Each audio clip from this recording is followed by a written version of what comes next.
آئی اور اس نے کہا کہ میں اپنے زائد ضرورت یعنی ان نیچرل بال اتارنا چاہتی ہوں، تو آپ نے کہا اذیت کو جس حد تک ممکن ہو دور کر دو.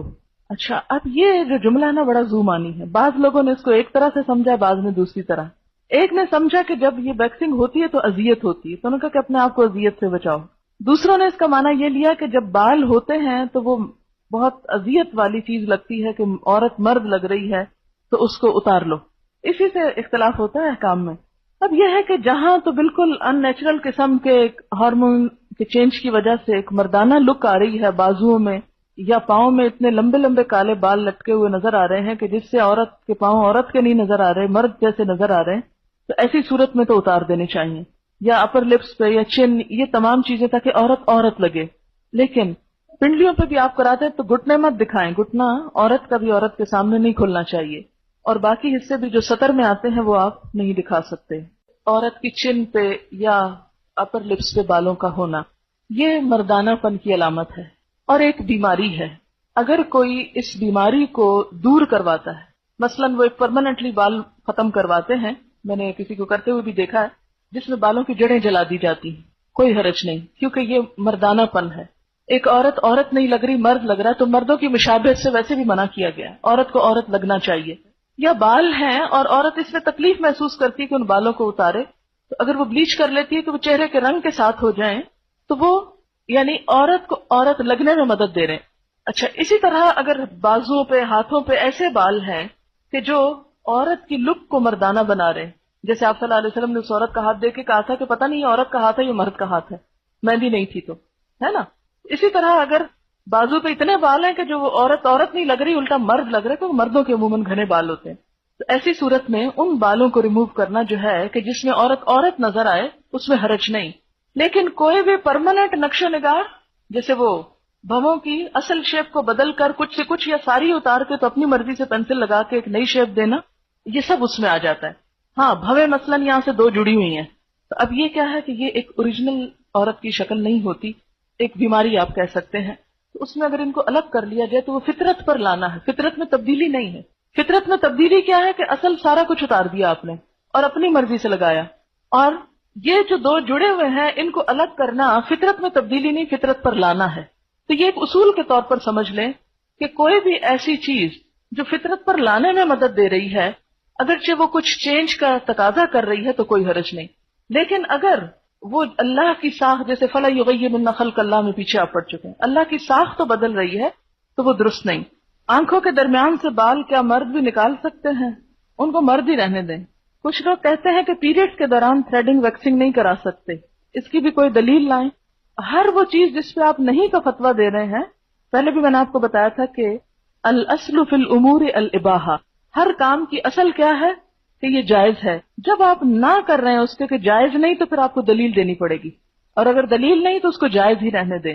اسی سے پچھلی قوموں نے بھی دین میں ناجائز سختیاں پیدا کی تھی اور اس کی وجہ سے دین ناقابل عمل ہو گیا. دین کو نیچرل رہنے دیں، قابل عمل رہنے دیں، اس کی وسعت برقرار رکھیں تاکہ سب لوگ دین کے دائرے کے اندر رہیں. اگر ہر ایک کو باہر نکالتے جائیں گے تو پھر آپ خود ہی پرہیزگار نظر آئیں گے بس. پھر اسی طرح زینت کا جو ہے ذکر ہوا کہ جس سے انسان آرائش کرتا ہے اپنی، تو اس میں بھی غلو سے کام نہیں لینا چاہیے. اب یہاں سے کوئی یہ نہ سمجھے کہ قرآن تو کہتا ہے بیوٹیفائی کرو اپنے آپ کو، لہذا جس طرح چاہو کرو، یہ معنی نہیں ہے اس کا. کیونکہ بیوٹیفیکیشن میں بھی اللہ تعالیٰ نے اور اس کے رسول صلی اللہ علیہ وسلم نے کچھ حدود مقرر کی ہیں. مثلا حدیث میں آتا ہے لعن الرسول علیہ الصلاۃ والسلام الواشمۃ والمستوشمۃ والواشرۃ والمستوشرۃ، رسول اللہ صلی اللہ علیہ وسلم نے لعنت فرمائی ہے گودنے والی پر، گودوانے والی پر، دانتوں کو نوکدار بنانے والی پر، اور اس پر جو دانتوں کو نوکدار بنوائے. یعنی ایسا طریقہ اختیار کرنا کہ جو پرماننٹ میک اپ کی قسمیں ہوتی ہیں، کہ مثلا یعنی ٹیٹوز جس کو کہتے ہیں، تو ٹیٹوز صرف بلو کلر کے نہیں یا بلیک نہیں ہوتے بلکہ اب میک اپ کی غرض سے بھی استعمال ہو رہے ہیں، اس سے بھی منع کیا گیا ہے. یعنی گودنا جو ہے وہ اس میں شامل ہوتا ہے. اور اسی طرح جو دوسری چیز ہے دانتوں کو نوکدار بنوانا، یہ اس دور میں لوگ کیا کرتے تھے، گھسا گھسا کے دانتوں کی شیپ فرق کر لیتے تھے. بریسز لگانا نہیں مراد ہو تو اس میں تو ٹریٹمنٹ بھی ہوتی ہے نا، لیکن ایسی بیوٹیفیکیشن کہ جس سے خلق میں تبدیلی ہو جائے. اس میں آپ دیکھیے حدیث میں واضح الفاظ میں آتا ہے، بخاری اور مسلم کی حدیث ہے، آپ صلی اللہ علیہ وسلم نے خوبصورتی کے لیے دانتوں میں درزیں بنانے والی، اپنی دانتوں کو اندر سے گھسا کے بیچ میں فاصلہ زیادہ کرنا، اس پہ لعنت کی ہے، جو در حقیقت اللہ کی بنائی ہوئی ساخت میں رد و بدل کرتی ہے۔ یعنی کوئی بھی ایسا میک اپ کہ جس سے پرماننٹ چینج جسم کے اندر ہو خوبصورتی کی خاطر، وہ منع کیا گیا ہے۔ اس میں آتا ہے لعن اللہ المتفلجات للحسن، کہ حسن کی خاطر دانتوں کے اندر تبدیلی پیدا کرنا۔ اسی طرح لعن رسول اللہ صلی اللہ علیہ وسلم النامصۃ والمتنمصۃ، آپ صلی اللہ علیہ وسلم نے بال نوچنے والی پر اور اس پر جو کسی سے یہ خدمت لے اس پر بھی لعنت کی ہے۔ اور اس میں بھی ایک تو وہ بال ہیں جو بیماری کے طور پر ہیں، جیسے چن پر یا لپس وغیرہ پر، تو وہ نہیں، ایک وہ ہے کہ جو آنکھوں کی جو بھویں وغیرہ ہیں ان کو تراشنے کے لیے بنائے جاتے ہیں، وہ شامل ہیں۔ یعنی ویکسنگ نہیں آتی کیونکہ وہ اذیت کا سبب ہے نا، جو بال اعضاء میں آتے ہیں کہ عورت کو مرد بنا دے، یعنی بازوؤں پر یا چہرے پر ایسے بال کہ جو عورت کو عورت نہیں بلکہ مردوں سے مشابہ کر دیں، ان کو اتارنے کی اجازت ہے، اس سے منع نہیں کیا گیا۔ بلکہ اس میں آپ دیکھیے کہ طبرانی کی روایت ہے کہ ابو اسحاق کی بیوی جو نوجوان تھی اور خوبصورتی کی شائق تھی، حضرت عائشہ کی خدمت میں حاضر ہوئی اور پوچھا کہ عورت اپنے شوہر کے لیے اپنے رخسار کے بال، رخسار کہتے ہیں نا چیکس کو، صاف کر سکتی ہے؟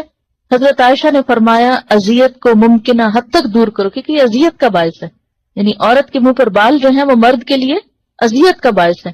تو یہ کتاب اللباس فتح الباری میں روایت آئی ہے، تو اس کی اجازت ہے۔ اسی طرح بالوں میں بال جوڑنا جو ہے، جوڑا بنانا یا بالوں کو کسی بھی طرح پیچ کر کے اس میں لگا کے خوبصورت بننا جو ہے وہ بھی منع ہے۔ حدیث میں آتا ہے، بخاری کی روایت ہے، اللہ تعالیٰ نے بال جوڑنے والی اور جڑوانے والی عورت پر لعنت فرمائی ہے۔ اور اس میں آپ دیکھیے کہ ان ساری جو احادیث ہیں ان میں ایک چیز مشترک ہے، اور وہ کیا ہے؟ لعنت کا لفظ، یعنی اللہ کی رحمت سے دور ہیں ایسے لوگ۔ ایک اور حدیث میں آتا ہے کہ بنی اسرائیل اس وقت ہلاک ہوئے جب ان کی عورتوں نے ایسے کام کیے، یعنی بنی اسرائیل کی ہلاکت کے پیچھے بھی ان کی عورتوں کی حد سے زیادہ زینت میں دلچسپی تھی۔ پھر اسی طرح ایک اور حدیث ہے جس سے پتہ چلتا ہے کہ بالوں کے اندر اگر کوئی جیسے دھاگے کے یا اون کے کوئی پیچز لگائے جائے تو منع نہیں ہے زینت کے لیے، جیسے چٹیا ڈالتے ہیں یا مہندی یا پراندہ یا وہ جو کلپس وغیرہ ڈالتے ہیں یا بیڈز ڈالتے ہیں، اس سے منع نہیں کیا گیا کیونکہ وہ پتہ چل رہا ہے کہ کوئی ایکسٹرا چیز ہے۔ اور پھر اسی طرح یہ ہے کہ خضاب لگانا جو ہے، یعنی بالوں کو رنگ لگانا، اس میں سیاہ رنگ سے منع کیا گیا ہے، لیکن جو نیچرل کلر ہیں جیسے مہندی ہے یا کوئی بھی نیچرل کلر ہے اس کی اجازت ہے۔ یعنی بالکل ٹوٹلی کالا کرنا جو ہے وہ منع ہے، مگر کالے کے علاوہ اور رنگ جو ہے ان کی رخصت ملتی ہے۔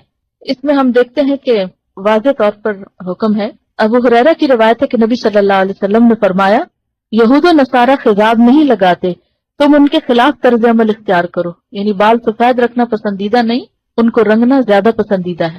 ٹھیک ہے، یعنی بعض لوگوں کا خیال یہ ہے کہ کلر کرنا جو ہے یا خضاب لگانا جو ہے وہ شاید تقوی کے خلاف ہے، تو اس کے برعکس آپ نے کیا فرمایا کہ یہود و نصارہ اس کو نہیں پسند کرتے، کیونکہ ان کے ہاں بزرگی کی علامت کیا ہے کہ اپنے بال وائٹ کر لو، لیکن آپ نے کیا فرمایا کہ نہیں، تم رنگو۔ اور اس میں ہم دیکھتے ہیں کہ حضرت ابوبکر اور حضرت عمر خضاب لگاتے تھے، لیکن بعض صحابہ کو پسند نہیں تھا، جیسے طبعی طور پر جیسے حضرت علی ہیں، ابی بن کعب، حضرت انس، ان کو پسند نہیں تھا، تو یہ نہیں کہا گیا کہ تم ضرور لگاؤ، یعنی تاکید بھی نہیں کی کہ کیوں، اگر کوئی اس لیے نہیں کر رہا، یعنی کسی اور قوم کی مشابہت میں نہیں کر رہا، اپنی ذاتی دلچسپی کی بنا پر اس کو نہیں شوق لگانے کا، تو اس کے لیے رعایت ہے، ایسا بھی نہیں کہ وہ ضرور ہی لگائے، لیکن لگانا جو ہے اس میں ممانعت نہیں۔ ہاں، اب کیا لگایا جائے اور کیا نہ لگایا جائے اس کے اوپر توجہ کرنے کی ضرورت ہے، اور اس میں خاص طور پر جو صحیح مسلم میں روایت آتی ہے کہ بالوں کا رنگ بدل دو لیکن سیاہ خضاب سے پرہیز کرو، بالکل بلیک نہیں لگاؤ۔ امام زہری فرماتے ہیں جب تک ہمارا چہرہ تر و تازہ تھا ہم سیاہ خضاب استعمال کرتے، لیکن جب سے چہرے اور دانتوں میں تغیر آ گیا ہم نے اس کا استعمال چھوڑ دیا۔ بالکل بلیک سے کیوں منع کیا گیا؟ کیونکہ یہ بھی ایک طرح سے دھوکہ دینے والی بات ہو جاتی ہے۔ آپ نے فرمایا بہترین چیز جس سے تم سفید بالوں کا رنگ بدل سکتے ہو وہ حنا اور کتم ہے۔ کتم جو ہے یہ یمن کی ایک بوٹی ہوتی ہے جس کا ریڈش بلیک کلر ہوتا ہے، سیاہ مائل بسرخ ہوتا ہے، اور حنا کا رنگ تو سب کو معلوم ہے۔ اور حضرت عمر خالص ہنا لگاتے تھے، حضرت ابوبکر ہنا اور قطن ملا کے لگاتے تھے.